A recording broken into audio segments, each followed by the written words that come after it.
नमस्कार दोस्तों। आयोग ने पैट के लिए फॉर्म जारी कर दिए हैं। उम्मीद है कि आप सभी ने फॉर्म भर दिए होंगे। दोस्तों, जैसे एक पर्टिकुलर ताले के लिए एक पर्टिकुलर चाबी बनी होती है तभी वो खुलता है, उसी तरह से किसी भी परीक्षा की तैयारी के लिए उसकी चाबी उसका सिलेबस होता है। तो किसी भी परीक्षा की तैयारी के लिए उसका सिलेबस हमारे दिमाग में होना चाहिए, उसका पॉइंट टू पॉइंट टॉपिक हमें पता होना चाहिए। आयोग ने पैट के लिए जो सिलेबस जारी किया है वो केवल उन्होंने टॉपिक्स दिए हैं। उन टॉपिक्स का हमने विस्तारीकरण किया है ताकि उन टॉपिक्स की हमें बेहतर समझ हो सके कि हमें क्या क्या पढ़ना है और क्या क्या छोड़ना है। तो आगे पढ़ने से पहले एक अनाउंसमेंट। दोस्तों, हम पैट 2022 की तैयारी के लिए एक क्रैश कोर्स शुरू करने जा रहे हैं, वो भी बिल्कुल फ्री में। उसके लिए आपको कोई शुल्क नहीं देना है। यदि आप चाहते हैं कि ये क्रैश कोर्स जल्दी से शुरू हो तो हमारे कमेंट बॉक्स में यस करके हमें लिख भेजिए ताकि हमें भी पता चले कि कितने लोग हैं जो पैट की तैयारी गंभीरता से करना चाहते हैं, और वो भी बिल्कुल फ्री में घर बैठकर। दोस्तों, बस आपको एक ही काम करना है कि हमारे चैनल को लाइक, शेयर एंड सब्सक्राइब करना है। अब आगे बढ़ते हैं हम पैट के सिलेबस पर। इसमें सबसे पहले देखेंगे इतिहास, जो कि 5 अंकों का आने वाला है। इसमें प्राचीन भारत का इतिहास, मध्यकालीन भारत का इतिहास और आधुनिक भारत का इतिहास। सबसे पहले दोस्तों हम देखेंगे प्राचीन भारत का इतिहास। इसमें सिंधु घाटी की सभ्यता। अब दोस्तों, सिंधु घाटी की सभ्यता में हमें क्या क्या पढ़ना है? जो भी सिंधु सभ्यता की साइट्स हैं, जैसे हड़प्पा हो गया, मोहनजोदड़ो, धौलावीरा, लोथल, और यहाँ से हमें क्या क्या प्राप्त हुआ है वो सब हमें पढ़ना है। उसके बाद आते हैं वैदिक काल पर। वैदिक काल में 2 चीज़ें हैं, ऋग्वैदिक काल, उत्तर वैदिक काल। उसमें हमें चारों वेद पढ़ने हैं और उनसे रिलेटेड जो भी पॉइंट्स हैं वो हमें क्लियर करने हैं। उसके बाद उत्तर वैदिक काल, ऋग्वैदिक काल से उत्तर वैदिक काल तक क्या क्या चेंजेस हुए हैं वो हमें पढ़ने हैं। उसके बाद आते हैं बौद्ध धर्म पे। बौद्ध धर्म में हमें बहुत कुछ ज़्यादा नहीं पढ़ना है, हमें पॉइंट्स तैयार करने हैं। कौन से? केवल महात्मा बुद्ध से रिलेटेड, उनकी जीवनी और उनकी शिक्षाएं। इसी तरह जैन धर्म में भी हमें महावीर स्वामी से रिलेटेड उनकी जीवनी, उनकी शिक्षाएं याद करने हैं। उसके बाद आते हैं मौर्य वंश में, और मौर्य वंश में केवल सम्राट अशोक को पढ़ना है। और सम्राट अशोक में क्या इंपॉर्टेंट है ये तो हम सभी जानते हैं, उनके शिलालेख और उनके स्तंभलेख, है ना, उनके बारे में हमें सारी जानकारी चाहिए, सारे पॉइंट्स हमारे क्लियर होने चाहिए। उसके बाद आते हैं गुप्ता पे। गुप्ता काल में हमें समुद्रगुप्त और चंद्रगुप्त द्वितीय को पढ़ना है, बस, उसके अलावा किसी को नहीं पढ़ना है। फिर आते हैं दोस्तों मध्यकालीन भारत। मध्यकालीन भारत के इतिहास में हमें पढ़ना है सबसे पहले सल्तनत काल। सल्तनत काल में हमें 5 वंश पढ़ने हैं, गुलाम वंश, खिलजी वंश, लोदी, सैयद, तुगलक वंश। इनमें सारे हमें नहीं पढ़ने हैं, जो फेमस शासक थे जिन्होंने बहुत अच्छे अच्छे कार्य किए थे वो हमें पढ़ने हैं। किसने क्या बनवाया था, जैसे कि इल्तुतमिश और कुतुबुद्दीन ऐबक ने कुतुब मीनार का निर्माण कराया था। उसी तरह से हम आते हैं मुग़ल काल में। मुग़ल काल में भी हमें किसको पढ़ना है? जो सारे फेमस रहे हैं लेकिन उनमें से कुछ मुख्य हैं, जैसे बाबर हुए, हुमायूं, अकबर, जहांगीर, शाहजहां, औरंगज़ेब। इन्होंने अपने कार्यकाल में कौन कौन सी नीतियां बनाई और क्या क्या कार्य किए थे वो सब हमें मध्यकालीन भारत के इतिहास में पढ़ना है। सॉरी दोस्तों, इसमें एक टॉपिक मैं मेंशन करना भूल गई हूँ, वो है राजपूत काल। मध्यकालीन भारत में हमें राजपूत काल भी पढ़ना है। उसमें जैसे कि राणा कुंभा हुए और सवाई राजा जय सिंह हुए, इन्होंने क्या क्या किया था वो सब हमें पढ़ना है। उसके बाद आते हैं दोस्तों आधुनिक भारत के इतिहास में। आधुनिक भारत के इतिहास में हमें पढ़ना है ब्रिटिश राज का अभ्युदय एवं प्रथम स्वतंत्रता संग्राम, यानी 1857 का जो स्वतंत्रता संग्राम था वो हमें मेनली पढ़ना है। फिर ब्रिटिश राज का हमारे भारत पर क्या सामाजिक आर्थिक प्रभाव हुए वो हमें पढ़ना है। दोस्तों, ये जो 2 टॉपिक हैं ये पूरे इतिहास में कवर हो रहे हैं 5 नंबर में, लेकिन जो नीचे के 5 टॉपिक हैं ये जो टॉपिक हैं ये टॉपिक अलग से 5 नंबर के हैं। इसका सीधा सा मतलब है कि हमें आधुनिक भारत के इतिहास पे ज़्यादा फोकस करना है। और दोस्तों, जैसा कि आप जानते हो ज़्यादातर एग्ज़ाम्स में आधुनिक भारत के इतिहास से ही प्रश्न बनाए जाते हैं, तो हमें अगर ज़्यादा फोकस्ड होकर पढ़ना है तो वो है आधुनिक भारत का इतिहास। उसमें ये जो टॉपिक है स्वाधीनता आंदोलन के प्रारंभिक वर्ष, स्वदेशी तथा सविनय अवज्ञा आंदोलन, इन्होंने 2 आंदोलन मेंशन किए हुए हैं और इसमें महात्मा गांधी और अन्य नेताओं की क्या भूमिका थी ये हमें पढ़ना है। फिर नेक्स्ट है क्रांतिकारी आंदोलन तथा उग्र राष्ट्रवाद का उदय। इसमें हमें भगत सिंह, सुखदेव, राजगुरु, जो भी जैसे गदर पार्टी बनी थी, ये सब हमें उसमें क्रांतिकारी आंदोलन में पढ़ लेना है। उसके बाद है विधायी संशोधन। विधायी संशोधन कौन कौन से, जो कि संसद जो थी ब्रिटिश संसद थी, उसके ज़रिए हमारे यहाँ क्या कार्य हुए, और ब्रिटिश इंडिया एक्ट 1935 पढ़ना है, उसका हमारे भारत के संविधान पे क्या प्रभाव है, उस तरह से पढ़ना है। उसमें क्या क्या चीज़ें थी जिसने भारत में एक नए तरीके से परिवर्तन किए थे। और फिर लास्ट है भारत छोड़ो आंदोलन, आज़ाद हिंद फौज और उससे रिलेटेड नेताजी सुभाष चंद्र बोस। ये हमें आधुनिक भारत के इतिहास में पढ़ना है। ये तो हुआ हमारा इतिहास का सिलेबस। अब आते हैं दोस्तों भूगोल पर। भूगोल में हमें क्या क्या पढ़ना है। भारत एवं विश्व का भूगोल। भारत एवं विश्व के भूगोल में हमें क्या क्या पढ़ना है। नदियाँ तथा नदियों की घाटी। इसमें दोस्तों हमें 2 तरह की नदियाँ पढ़नी है भारत के परिप्रेक्ष्य में। एक होता है हिमालयी नदियाँ और दूसरा प्रायद्वीपीय भारत की नदियाँ। हिमालयी नदियों में हम पढ़ेंगे गंगा नदी तंत्र, सिंधु नदी तंत्र, ब्रह्मपुत्र नदी तंत्र, ये पढ़ेंगे, और यमुना और उसकी सहायक नदियाँ भी पढ़ लेंगे। उसके बाद हम प्रायद्वीपीय नदियों में कौन कौन सी पढ़ेंगे, ये नर्मदा, ताप्ती, कावेरी, माही नदी, ये सारी नदियाँ हमें पढ़नी है। और वर्ल्ड लेवल पे हमें क्या पढ़ना है, जैसे अमेजन नदी हुई, नील नदी हुई, ये सब। उसके बाद हमें भूजल संसाधन पढ़ने हैं। हमारे भारत में भूजल के कौन कौन से सोर्सेज हैं वो पढ़ना है। उसके बाद आ जाते हैं पर्वत पे, पहाड़ियों पे और हिमनद पे। पर्वत कौन से, जैसे कि अवशिष्ट पर्वत हुआ, ब्लॉक माउंटेन्स हुए, हिमनद ग्लेशियर्स जो हुआ, सियाचिन ग्लेशियर, बाल्टोरो, ये जो कुछ मेन हिमनद हैं, पर्वत हैं, पहाड़ियाँ, वो हमें पढ़ लेनी है। उसके बाद आते हैं मरुस्थल। मरुस्थल में थार का मरुस्थल हुआ, सहारा मरुस्थल हुआ, और भी कुछ डेजर्ट हैं वो हमें पढ़ने हैं। उसके बाद आते हैं वन। दोस्तों वन 3 प्रकार के ही होते हैं, आर्द्र वन, पर्णपाती वन और सदाबहार वन। ये हमें तीनों भारत के परिप्रेक्ष्य में पढ़ लेने हैं। उसके बाद आते हैं खनिज संसाधन। भारत में कौन कौन से मिनरल्स पाए जाते हैं, कहाँ कहाँ पाए जाते हैं, वो सब हमें पॉइंट टू पॉइंट पता होने चाहिए। क्योंकि देखिए दोस्तों, इसमें जो क्वेश्चन आएंगे वो बहुत बड़े नहीं आएंगे, कथन कारण पे बेस्ड नहीं आएंगे, इसमें point two point 1 liner question पूछे जाएंगे। तो हमें भी तैयारी 1 लाइनर के हिसाब से करनी है। हमें इसमें PhD नहीं करनी है, हमें केवल अपना एग्ज़ाम क्वालिफाई करना है। उसके बाद आते हैं राजनीतिक भूगोल पे, जैसे कि सीमाएँ हैं देशों की और दर्रे हैं, वो सब हमें पढ़ लेना है। उसके बाद जलवायु तथा मौसम। जलवायु से रिलेटेड हमारे भारत में क्या चल रहा है, कौन सी योजना है, कौन से कार्यक्रम हैं, कौन से संगठन हैं, वो सब हमें पढ़ लेना है। फिर टाइम जोन पढ़ना है और जनसांख्यिकीय परिवर्तन तथा प्रवास पढ़ना है। प्रवास के कौन से कारण होते हैं, पुश फैक्टर्स कौन से होते हैं, पुल फैक्टर्स कौन से होते हैं, ये सब हमें पढ़ना है। ये तो दोस्तों हुआ भूगोल का सिलेबस। उसके बाद हम चलते हैं आगे भारतीय अर्थव्यवस्था पर। भारतीय अर्थव्यवस्था को हमने 2 तरीके से देखा। एक तो हम 1947 से 1991 तक की देखेंगे, क्योंकि हम जानते हैं कि 1991 में एक अलग आर्थिक परिवर्तन हुआ था, है ना, उदारीकरण, निजीकरण और वैश्वीकरण का। फिर उसके बाद एक और टॉपिक इन्होंने दिया हुआ है 2014 के बाद के, वो हम आगे देखेंगे। इसमें देख लेते हैं 1947 से 1991 तक क्या था। हमें इसमें देखना है योजना आयोग और पंचवर्षीय योजना।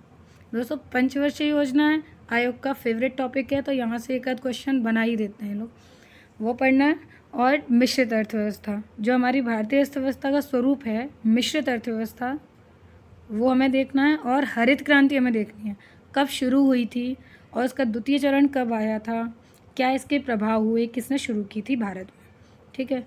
उसके बाद हम आएंगे दुग्ध विकास एवं ऑपरेशन फ्लड। ऐसा आयोग ने दे रखा है, पर इसे एक शब्द में बोलें तो ये है श्वेत क्रांति। तो श्वेत क्रांति के बारे में हमें पढ़ना है, भारत में कब आई, कौन लेकर आया और इसका क्या प्रभाव पड़ा। उसके बाद हम देखेंगे बैंकों का राष्ट्रीयकरण तथा सुधार, मतलब बैंकों का राष्ट्रीयकरण कब कब हुआ, कितनी कितनी बैंकों का हुआ और उससे हमारे भारत में क्या आर्थिक सुधार हुए, है ना। उसके बाद आते हैं वर्ष 1991 में आर्थिक सुधार और उसके बाद की अर्थव्यवस्था। इसमें स्पेशली हमको वर्ष 2014 के पश्चात के आर्थिक सुधार देखने हैं, क्योंकि उसी टाइम पे 2014 में सरकार चेंज हुई थी भारत में। उसमें हमें 5 तरह के सुधार देखते हैं। एक तो कृषि सुधार देखना है, कृषि सुधार देखना है, जिसमें फसल बीमा योजना, किसान सम्मान निधि और जो सॉइल टेस्टिंग से रिलेटेड योजना थी, ये सारी हमें योजनाएं देखनी है। इसमें क्या क्या देखना है, कब आई थी, है ना, इसका मेन मोटिव क्या था वो देखना है, और इसके जो लाभ लेने वाले लोग हैं वो कौन कौन हो सकते हैं, उस तरह से हमें देखना है। फिर ढांचागत सुधार देखना है। ढांचागत सुधार में अभी डेडिकेटेड फ्रेट कॉरिडोर चर्चा में था, वो देखना है। स्वर्णिम चतुर्भुज योजना देखनी है ना, ये सब हमें देखना है। और फिर उसके बाद है श्रम सुधार। श्रम सुधार में दोस्तों अभी ई श्रम कार्ड आया हुआ था, चर्चा में रहा है, और मनरेगा तो पहले से ही चल रहा है बट कंटिन्यू है, और काफ़ी मतलब हॉट टॉपिक है ये, क्योंकि श्रमिकों से रिलेटेड है, इसने काफ़ी श्रमिकों को काम दिया है, तो मनरेगा को भी हमें पढ़ना है। उसके बाद आर्थिक सुधारों में जनधन योजना हुआ, मुद्रा योजना हुआ, ये सब हम पढ़ेंगे। देन जीएसटी से भी एक आध प्रश्न बन ही जाता है, तो थोड़ा हम जीएसटी को भी स्टडी कर लेंगे। उसके बाद आते हैं दोस्तों भारतीय संविधान एवं लोक प्रशासन पर। ये सभी 5-5 अंक के हैं, हालांकि इसमें टॉपिक ज़्यादा दिए हुए हैं और 5 अंकों का ये टॉपिक है, लेकिन हमें इसमें तैयार सब करना है। हमें बस ये ध्यान रखना है क्या ज़्यादा तैयार करना है और क्या कम तैयार करना है। इसमें हम देखेंगे भारतीय संविधान, भारत के संविधान की मुख्य विशेषताएं देखेंगे, प्रस्तावना देख लेंगे। प्रस्तावना में वही मुख्य बिंदु कि उसमें कब कौन से संशोधन हुए वो देख लेंगे। और दोस्तों सबसे मुख्य बात है कि हमें इसमें 3 चीज़ें तो बिल्कुल रटनी ही हैं: मौलिक अधिकार, मौलिक कर्तव्य, राज्य के नीति निर्देशक सिद्धांत। ये 3 चीज़ें हमें बिल्कुल घोल के पी जानी है, ये समझ लीजिए, क्योंकि यहाँ से क्वेश्चन बनेंगे ही बनेंगे, है ना। उसके बाद आते हैं संसदीय प्रणाली पे। भारत की संसदीय प्रणाली किस तरह की है वो देखेंगे। फिर भारत में संघीय प्रणाली किस प्रकार की है, संघ एवं केंद्र शासित प्रदेश देखेंगे, है ना। केंद्र शासित प्रदेश किस आर्टिकल में दिए गए हैं, उनका जो निर्माण है, उनका जो गठन है वो कैसे किया जाता है, वो सब देखेंगे। और केंद्र राज्य संबंध देखेंगे। कौन से संबंध, 3 संबंध देखेंगे, उनके आर्टिकल्स हमें याद होने चाहिए: विधायी संबंध, वित्तीय संबंध, प्रशासनिक संबंध। उसके बाद आते हैं न्यायिक ढांचा पर। न्यायिक ढांचे में हम सर्वोच्च न्यायालय को देखेंगे और उच्च न्यायालय को। दोस्तों सर्वोच्च न्यायालय से रिलेटेड तो एक क्वेश्चन मान लीजिए कि आयोग का फेवरेट ही है, अभिलेख न्यायालय का आर्टिकल 129। तो ऐसे ही कुछ आर्टिकल हैं इनसे रिलेटेड जो बिल्कुल हमारे तैयार होने चाहिए, क्योंकि एक नंबर हमारे लिए इम्पॉर्टेंट है एग्ज़ाम क्वालिफाई करने के लिए, ठीक है। उसके बाद देखेंगे जिला प्रशासन, और उसके बाद देखेंगे स्थानीय निकाय और पंचायती राज संस्थाएं। इससे रिलेटेड आर्टिकल्स भी हमें अच्छे से तैयार होने चाहिए। अब उसके बाद आते हैं हम सामान्य विज्ञान पर। सामान्य विज्ञान पर उन्होंने 3 टॉपिक दिए हैं: एक भौतिक विज्ञान, एक प्रारंभिक रसायन विज्ञान, एक प्रारंभिक जीव विज्ञान, मतलब कि लगभग 10th स्टैंडर्ड तक का। उसमें दोस्तों आप देखिए 3 टॉपिक दिए हैं। अब तो ऐसा तो है नहीं है कि हम 10th तक की सारी बुक्स को उठाएंगे फिर उनको पढ़ने में दिमाग लगाएंगे, नो। हमें इसमें से भी सबसे ज़्यादा कौन सा पढ़ना है, जीव विज्ञान, क्योंकि बायोलॉजी से सबसे ज़्यादा क्वेश्चन आते हैं, जैसे विटामिन्स हो गए, रोग हो गए, और किस जीवाणु से होते हैं, जीवाणु से कौन सा रोग होता है, और उससे क्या बोलते हैं, वायरस से कौन सा रोग होता है, ये सब हमें इसमें पढ़ना है। भौतिक विज्ञान और रसायन विज्ञान को देखना है थोड़ा थोड़ा, बट बायोलॉजी को सबसे ज़्यादा देखना है। उसके बाद आते हैं प्रारंभिक अंक गणित पर। अंक गणित में आपका है पूर्ण संख्याएं, भिन्न और दशमलव। फिर उसके बाद आते हैं परसेंटेज पे, साधारण अंक गणितीय समीकरण, वही जो a+b का होल स्क्वायर, इस टाइप के जो समीकरण थे उस पर बेस्ड क्वेश्चन आएंगे। वर्ग एवं वर्गमूल आएगा, घातांक एवं घात आएगा, और औसत। अब देखिए दोस्तों 10th तक तो मोस्टली सभी ने मैथ पढ़ा होता है, तो आयोग का मानना है कि इतना तो आता ही होगा और आना चाहिए, है ना। उसके बाद आते हैं हम सामान्य हिंदी पर। हिंदी मेरा फेवरेट सब्जेक्ट है क्योंकि ये अगर इसे एक बार समझ के अच्छे से पढ़ लो तो कभी भी आप भूल नहीं सकते, और बहुत बहुत इंटरेस्टिंग है हिंदी। इसमें सबसे पहले हम देखेंगे संधि। संधि विच्छेद आपको करना आना चाहिए, प्लस कौन सी संधि है। सबसे बड़ी संधि है कि आपको एक दे दिया जाएगा शब्द, आप पूछेंगे कि इसमें कौन सी संधि है, ठीक है। और दूसरा है विलोम शब्द, वो हमें पता होना चाहिए। पर्यायवाची शब्द, वाक्यांशों के लिए एक शब्द, कोई एक बड़ी सी लाइन और उसके लिए एक शब्द, वो देखना है। लिंग देखना है हमें। समश्रुत भिन्नार्थक शब्द, इसका मतलब है कि समश्रुत भिन्नार्थक सुनने में एक जैसे हों बट उनके अर्थ अलग हों, है ना, वो देखना है। मुहावरे एवं लोकोक्तियाँ। सामान्य अशुद्धियाँ, वो आपकी वर्तनी से रिलेटेड अशुद्धियाँ भी हो सकती हैं और आपका पूरा सेंटेंस रिलेटेड भी हो सकते हैं, कैसे भी हो सकते हैं, पर वो अशुद्धियाँ आएंगी। फिर देखना हमें लेखक और रचनाएं। लेखक और रचनाओं में गद्य एवं पद्य, यानी कि कहानी और कविता दोनों के ही लेखक और रचनाएं हमें पता होने चाहिए, जो कि हिंदी से रिलेटेड है। उसके बाद सामान्य अंग्रेजी। सामान्य अंग्रेजी में केवल दो ही है, एक अंग्रेजी व्याकरण, इसमें हमें ज़्यादा टाइम हमें नहीं देना है, क्योंकि हम अंग्रेजी व्याकरण, अगर हम हिंदी माध्यम के कैंडिडेट हैं तो हम कितना पढ़ेंगे अंग्रेजी को, तो अंग्रेजी व्याकरण जो थोड़ा थोड़ा देख लीजिए, लेकिन इसको अच्छे से थोड़ा सा प्रैक्टिस कर लीजिए ताकि ये हो जाए, क्योंकि गद्यांश पे आधारित प्रश्न अगर हम थोड़ा सा दिमाग लगाएं तो हमारा अच्छे से हो जाता है। ये भी 5 अंकों का है। उसके बाद हम देखेंगे तर्क एवं तर्क शक्ति। इसमें वृहद एवं लघु, जो लॉजिकल रीजनिंग होगी वो। क्रम एवं रैंकिंग, है ना, सीरियल वाइज किसी को लगाना है वो। संबंध, ब्लड रिलेशन। और घड़ी एवं कैलकुलेटर, घड़ी से रिलेटेड क्वेश्चन आते हैं, वो आपको करने हैं। समूह से भिन्न को अलग करना, मतलब 3 चीज़ें एक जैसी और एक अलग होगी, हमें उसी को छांट के अलग करना। फिर देखना है कारण एवं प्रभाव, है ना। और फिर है कोडिंग तथा डिकोडिंग, वो संख्या और अक्षर दोनों से रिलेटेड आएगी। फिर है निगमनात्मक तर्क या कथन विश्लेषण एवं निर्णय, मतलब 2 कथन दे दिए जाएंगे, फिर उसके निष्कर्ष पूछेंगे, है ना, उस तरह के क्वेश्चंस। ये भी 5 अंकों की है दोस्तों। फिर आते हैं समसामयिक घटनाओं पर, मतलब करंट अफेयर्स। करंट अफेयर्स हमें जो पढ़ना है वो भारत और विश्व दोनों का पढ़ना है, और कम से कम पूरे 1 साल का नहीं तो 6 महीने का करंट अफेयर्स तो आपको तैयार करना ही करना है। और करंट अफेयर्स के लिए आपको एक कोई अच्छी सी मैगज़ीन हो, और या फिर आप हमारे इस प्लेटफॉर्म पर ही भी डेली की डेली तैयारी कर सकते हैं करंट अफेयर्स की, और आपके ज़्यादातर क्वेश्चन यहाँ से हो जाएंगे। उसके बाद आते हैं सामान्य जागरूकता पे, ये 10 अंकों का है, इसीलिए इसके एक एक टॉपिक को अच्छे से पढ़ना है। इसमें एक है भारत के पड़ोसी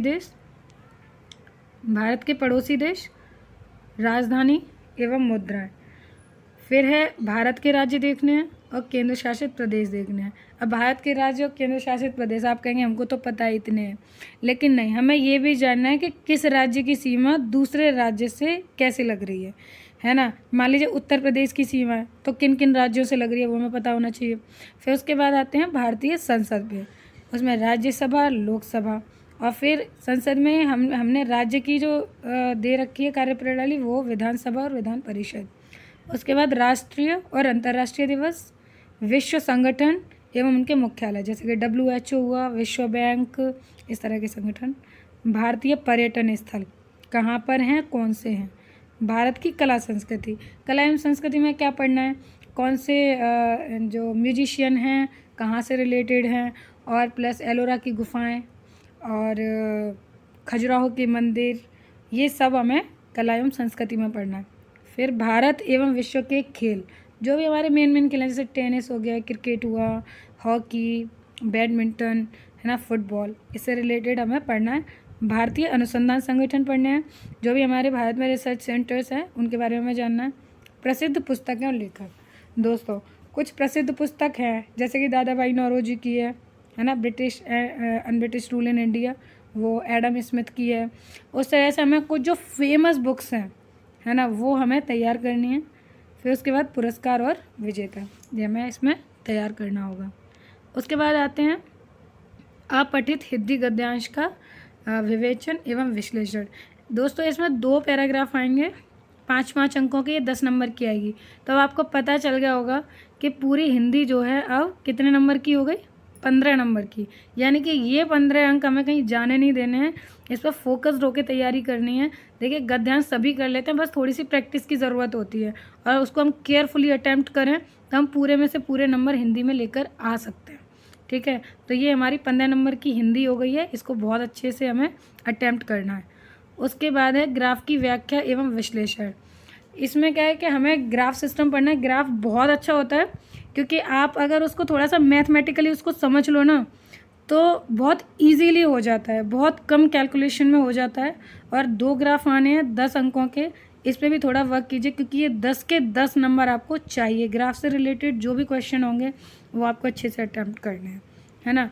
उसके बाद आते हैं तालिका की व्याख्या एवं विश्लेषण। इसमें 2 तालिकाएं आएंगी, कोई भी तालिकाएं दे दी जाएंगी, उससे रिलेटेड कोई भी क्वेश्चन पूछे जाएंगे, आपको वो देने हैं और 10 अंकों का ये भी है। तो दोस्तों ये तो हमारा हुआ पैट का सिलेबस। इस पैट का सिलेबस बेशक आपको दिखने में बहुत बड़ा लग रहा होगा, लेकिन दोस्तों बहुत अच्छा सिलेबस है। हम इसे क्रैश कोर्स के माध्यम से कम समय में तैयार कर सकते हैं क्योंकि परीक्षा की तैयारी के लिए दिन बहुत कम है, इसीलिए अभी से जुट जाइए। एक मिनट आपके लिए बहुत कीमती है, फालतू के काम छोड़िए। और दोस्तों सलाह क्या, मतलब आप ये समझिए कि चाहे सलाह ही मान लीजिए, मैं आपको सलाह दे रही हूँ कि मोबाइल में जो फालतू की चीज़ें हैं, फालतू की वीडियोस हैं, आप उनको देखना कम कर दीजिए अगर आपको अपने परीक्षा में फाइनली उसको क्वालिफाई करना है तो। ठीक है, इसी के साथ धन्यवाद।